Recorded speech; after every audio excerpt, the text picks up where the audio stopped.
Shalom. First and foremost, all praise and glory is unto Yahweh, Ba'ashem, Yahushua, Ba'ashem, our Chakodash, that belong to our apostles and bishops and elders of the great millstone. Greetings, salutations, blessings, much love unto you, hopefully elect. Your brother Shaquat from the Las Vegas Church with a quick video.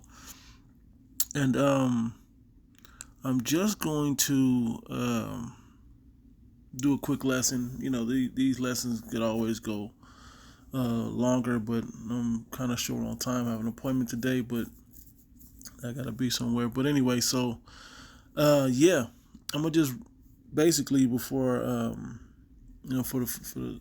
anyway, I'm just gonna get into this. And what you see here on the top of your screen, top half, is the IUIC going to the 2819 church, which that's from Matthew 28:19. Okay. Which I did a video on that, but going to the church and then pretty much bombarding the church, okay, and they don't understand, speaking of IUIC here, they don't understand what this does, but at some level, we believe that they do understand what they're doing, and this is basically giving the ministry blame. Let me grab that real quick. 2 Corinthians 6:3, giving no offense in anything, that the ministry be not blamed. And see, when you set up a situation, and then, I got another video on here. I may show a piece of it, not sure, but basically they have shown up to this church in mass number, claiming that they want a debate, and in the other video they go back and try to clean it up, damage control, if you will, to say, hey, we sent an email and they basically, whether they didn't respond or come back in your time or your liking, hey, patience is key. Patience is a virtue.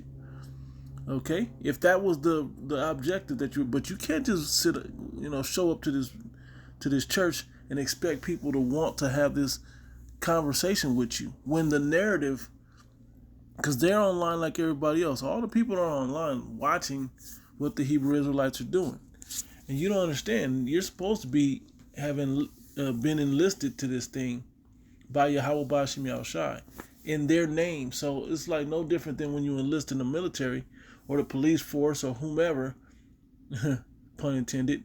You go ahead and you forego your own personal ideas, or even the inner working of your ideas of what your organization is, to forego to do according to the will of the Father through his only begotten Son. And you're supposed to show up when representing them. We're ambassadors, as Paul wrote in Ephesians, the 6th chapter. He was an ambassador and we're in his stead now. We're ambassadors for Yahweh Ba'ashem Yahushua. That's why we prophesy in the name of Yahweh Ba'ashem Yahushua. That's why we exhort, okay, rebuke, all those different things that we do.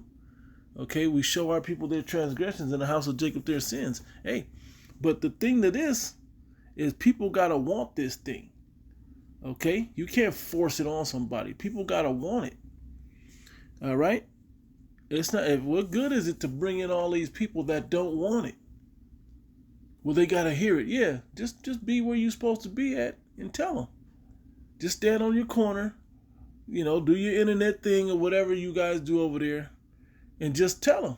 Just be present out there, so when somebody does come to inquire, you're ready to give an answer.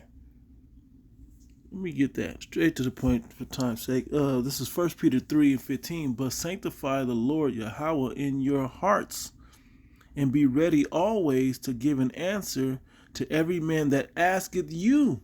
Not that you encounter, not that you ask a sister. See, she don't want. That ain't what you were called to do.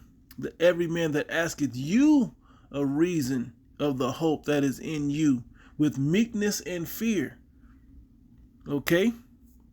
Having a good conscience, that whereas they speak evil of you, this is how they view us, as evil. They don't like it. Christians especially, man. In a church like that uses Matthew 28:19 to push a message onto all the people, and come on, man, all heathen nations, everybody that love everybody, and white Jesus and so on, and whatever else they go into in their doctrine. Okay, they're not looking for the angle of the Hebrew Israelites. Plus, this is so 2009, 2014. Like, this is old, man. Going to churches and wrestling with the pastor and verbally, hey deacon, let me in there to talk to your pastor. I want to know the man that know the most. But yeah, that's so old. They've been declared they don't want it. But see, you also don't teach a doctrine of being of the elect either. Okay? You go out and do soup kitchens and help the community with your charter.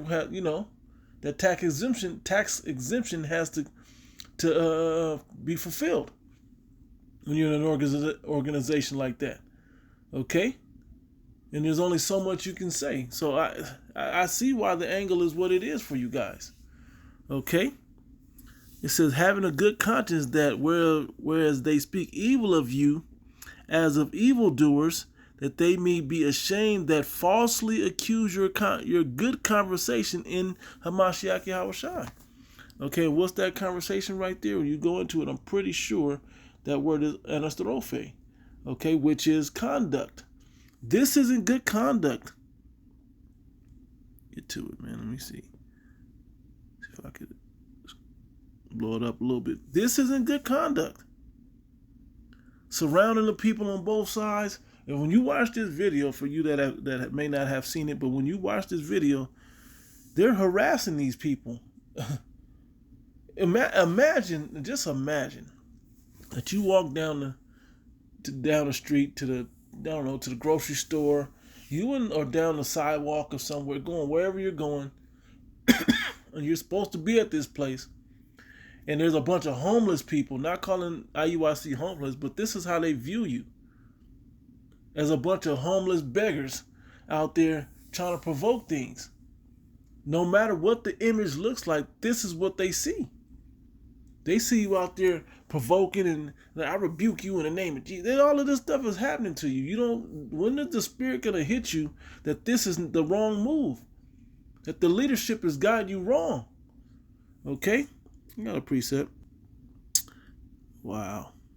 Anyway, so this is 1 Thessalonians 5:21. Prove all things, hold fast that which is good. And this was not a good move way back in the early 2000s, 2010s. You're 20 years removed, 15 years removed from when this was even something, just trying to get a spark. That spark, everybody knows who the Hebrew Israelites are. They know what we teach that's not like theirs, and they don't want to talk about it.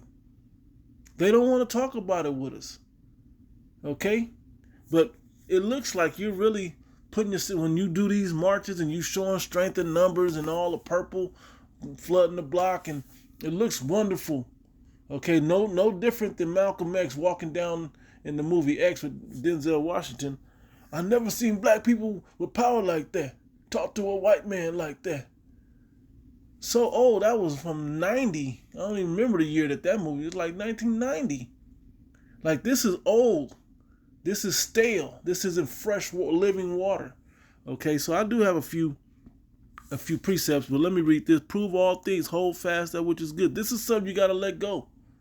Okay, abstain from all appearance of evil. This looks like an appearance of evil. This it's not like you're on one side, across from the church, standing there.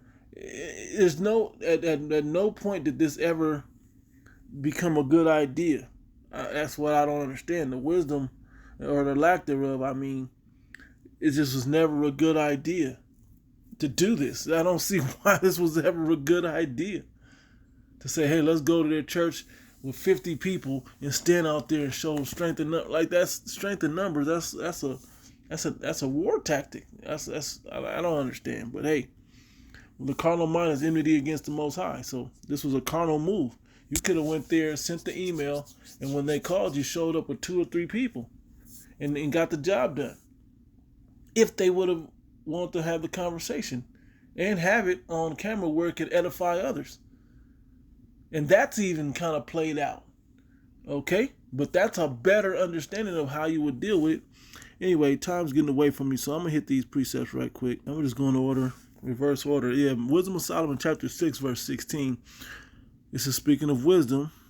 Okay, you go down to 12, speaking of wisdom, right? It said, for she, speaking of wisdom as a woman, goeth about seeking such as are worthy of her, showeth herself favorably unto them in the ways, the right ways to do things, and meeteth them in every thought. You were never met with the thought of wisdom when whoever considered to do this, and as it crossed the minds of 50 men, or however many people are out there, it never made sense to somebody say, hey, let's wait a minute. Maybe we should wait for them to respond or something else. Wisdom never met you in the ways. This is what the wisdom of Yahweh Shem Yahshua is supposed to do if you're in the spirit. Okay, I'm not going to go further than that. Scriptures say, Matthew 10 and 11, and into whatever city or town ye shall enter, inquire in it who is worthy. So you have to be worthy of wisdom, and who is worthy of that wisdom. And there abide till ye go thence. You don't go to every other person. You go to who is worthy.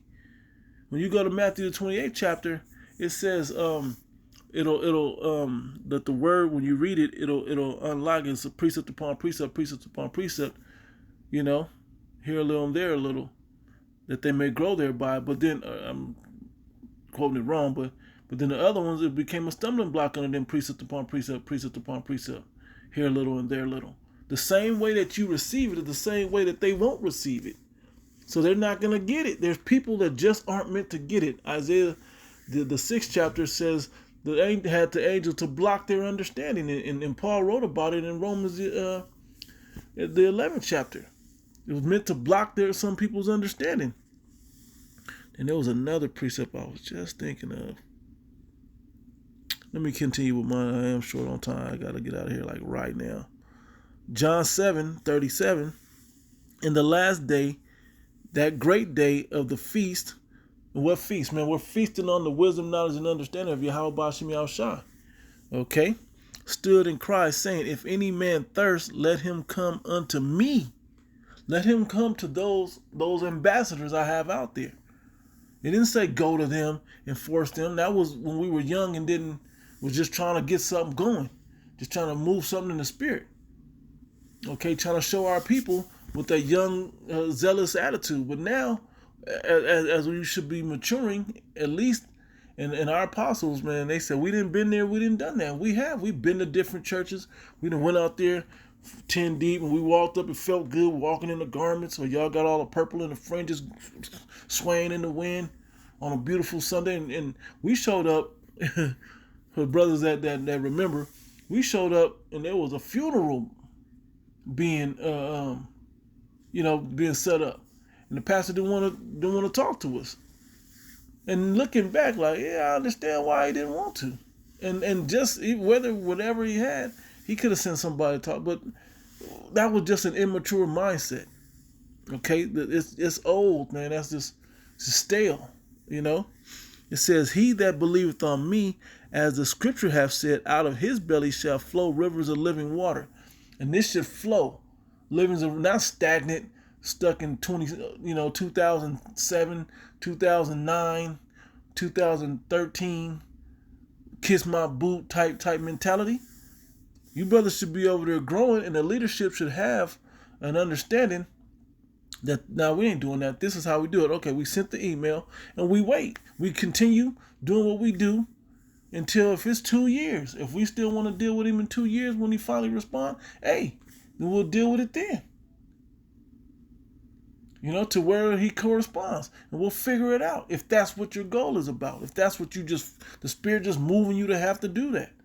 But you don't go here and you just bombard these people and surround these people, making our own people feel uncomfortable with our presence around there. And I'm saying our because we're all Hebrew Israelites, and these people the scriptures say, walk in wisdom to them that are without understanding of what this thing is about. So you don't intimidate them to make them nervous and force them. Listen, you this and you that. Yeah, come on. We watched the video. It's on camera.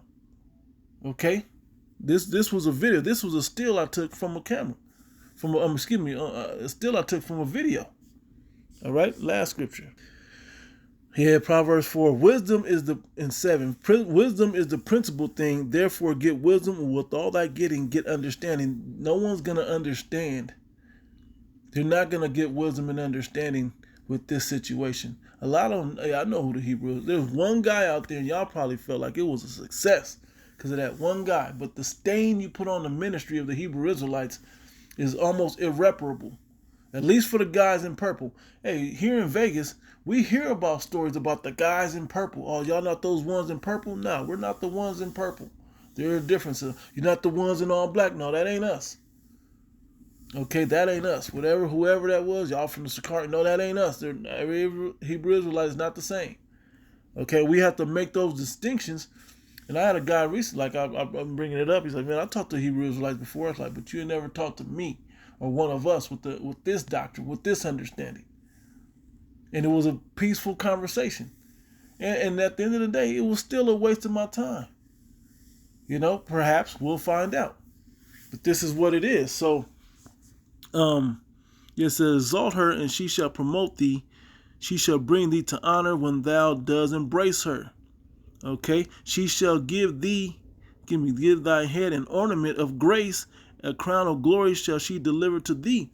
This is when you use wisdom, you start making better moves. You start moving different. You start guiding different. You start leading different. All these other situations. So, yeah, that's my time. You know, I may tap in today's video, but maybe not. So, Lord willing is edifying, giving all praise and glory unto Yahweh Shem Shai. To the next one, Shalom.